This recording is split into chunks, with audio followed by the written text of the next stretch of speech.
Hello and welcome to Confetti Chat, where we go talking you down the aisle and waffling about weddings. My name's James from James Douglas Films, and this is Frankie from Pink Photographics. Today we're going to talk about the seasonal weddings. So summer weddings versus winter weddings, or some people choose autumnal weddings. And we're going to talk about the seasons and how that might affect some of your decisions as a couple. So the summer wedding. Very popular. Most people tend to have weddings in the summer, although winter weddings are more popular as these days, I imagine. Pros of the summer, obviously the weather. Yes. You know, we are based in the UK and the weather is our topic of conversation nearly every day. So the weather hopefully will be better for you in the summer. Yes. Did you get married in the summer? I did. June. Yes. Was the weather good? It was absolutely roasting.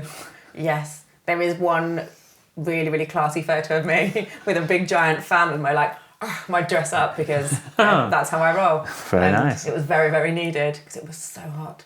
But it was lovely. I'm happy we had a summer one. Did you? Yeah, we were July. We got in July, so summer again. In your white suit? In my white suit. It was absolutely lovely. And then the next day it rained. Ooh. And we went on a honeymoon, and we were in Cornwall.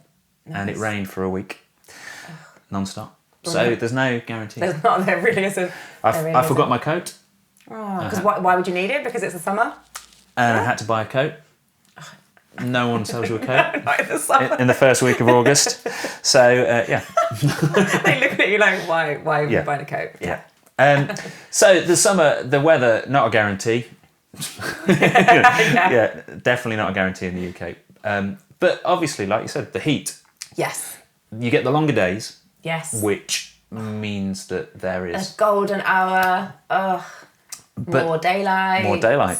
Yes. Having said that, though, you know, summer solstice, June the 21st, longest day. If you are in and around that period, it's not getting dark until 9:30, 10-ish. You can still be comfortably sitting outside. So I think one of the things that people often forget about when they're booking things is the evening entertainment. Yes. If you're booking a band, if you're booking a DJ, and you are expecting that to get people onto the dance floor, nobody wants to dance when it's light outside. I don't know what it is about the human psyche, but we don't want to dance when it's light. So you've got to think about that with how you want your evening party to be. If you're going for that summer wedding, which is very fun, very popular, but if you think actually, then you don't get a great deal of evening party time. Whereas in the winter, you're talking about sunset 4 o'clock, you know, at the darkest depths of winter. So once again, December 21st, shortest day. You're at the other end of the scale where you've got that long period of darkness to play with. So we were discussing earlier about sparklers. Sparklers, for that sparkler photo or that piece of video where you've got what is an amazing thing. In the summer, of course, you can't be doing that until much later. I was going to say as well with fireworks, I've had a lot of weddings say we're having fireworks. You know, are you going to be there for it? Well, it depends on what time you're having fireworks.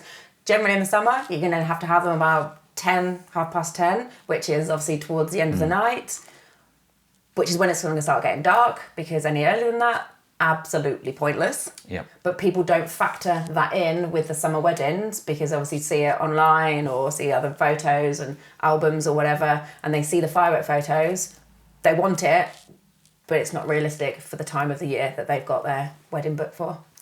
So my concern, I think, also is if, say you went for fireworks or sparklers, something like that, in the summer, hopefully you're going to get some people onto the dance floor, and your regular time for first dance would be 8:30, 8:30, something like that.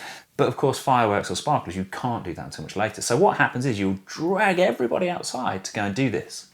And I always worry that you've broken up the evening with this thing that everybody needs to go outside for, and then it's really hard to get people back into a kind of a party mindset if they've all just been dragged outside to wave some sparklers around. The winter wedding, though, the pros, it's going to be, you've got all of that. You can do that much earlier. You can do that straight after dinner if you wanted to, because you've got a much earlier thing for the sparklers or fireworks. The cons, of course.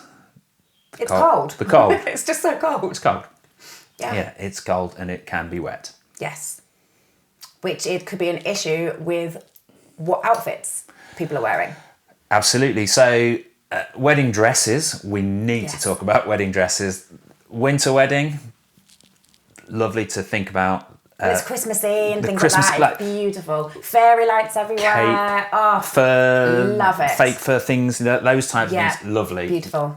But of course, the ground is not so beautiful. You have mud and damp, slush. Rain. If you've got that cathedral train, massive dress, then that's not staying clean. Or, no, just be prepared for that. You've got to be prepared for that. Yeah.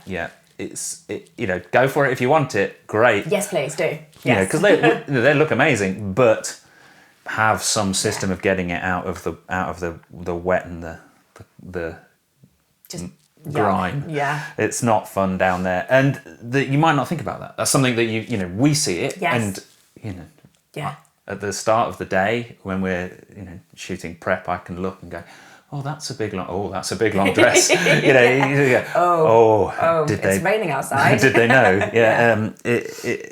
Especially if the venue, if it is a church with grounds you've got to get through, or if it's a venue where you have got to travel from one place to another. I think that's another thing that you could think about with the venue and how well suited that is to a seasonal wedding. So if you're going to go for a winter wedding, if it's all indoors and you can go, well, I'm going to get ready here and I'm going to go and get the ceremony. Lots of different spaces. Spaces, and you can just move around without the weather impacting you at all. Yeah. Then the winter ones, it's ideal for that. Yes, definitely. But a winter teepee wedding. Yeah. Festivals aren't that great. No, that in kind the rain or the dark or those kind of things. There's also cost implications. I was going to say that, with winter weddings, often the venues, not only are they likely to be less expensive. Yeah. But I was chatting to a couple in December, and they were saying that they've saved a fortune on venue styling because the venue's already filled it with Christmas trees. Yes. So they've gone for a Christmas tree themed wedding, and they've saved a fortune because they're not worrying about decorating. They're not nowhere near the flower bill that they were facing at a different time of year. And then, I'm assuming, I don't know because I'm not a florist, but I'm assuming seasonal flowers, there's going to be a cost implication. Maybe they are more expensive in the winter. I don't know. Maybe. We'll have to find out. We'll find out. So, in summary then, for winter versus summer weddings, it's up to you, but there's lots to think about. You're thinking about light versus dark, cost, and then you're also thinking about heat, and the cold and the wet and what you're wearing and your footwear, and the field you've got to park your car in, all of these types of things. So the venue, talk to the venue about what is the most useful for you. And also, I think a sensible thing to do would be to just think about it yourself. What do I like? Do I like the heat? If I don't do well in a 3-piece woolen suit, I sometimes worry about. The guys, those really thick, heavy wool suits. You see them at the end of the hour just swaying slightly. They're really popular at the minute, aren't they? And then they end up, the jacket gets lost fairly quickly. Yes, yeah. It's normally like, can I take it off now? Am I allowed? Are we done with the photos? Yeah, it's fine. Quick, off you go. That's a thing. And also, I'd say one last thing is go and have a look at your venue in the different seasons if you can. So you can see what it looks like in the winter, you can see what it looks like in the summer, because you might have a vision, you might have seen it in the summer thinking, oh, it'll look amazing at Christmas, but then you go there and it doesn't actually have that same appeal. Then that'll be disappointing if you then book your wedding and on your wedding day it's not what you were expecting. A little tip here.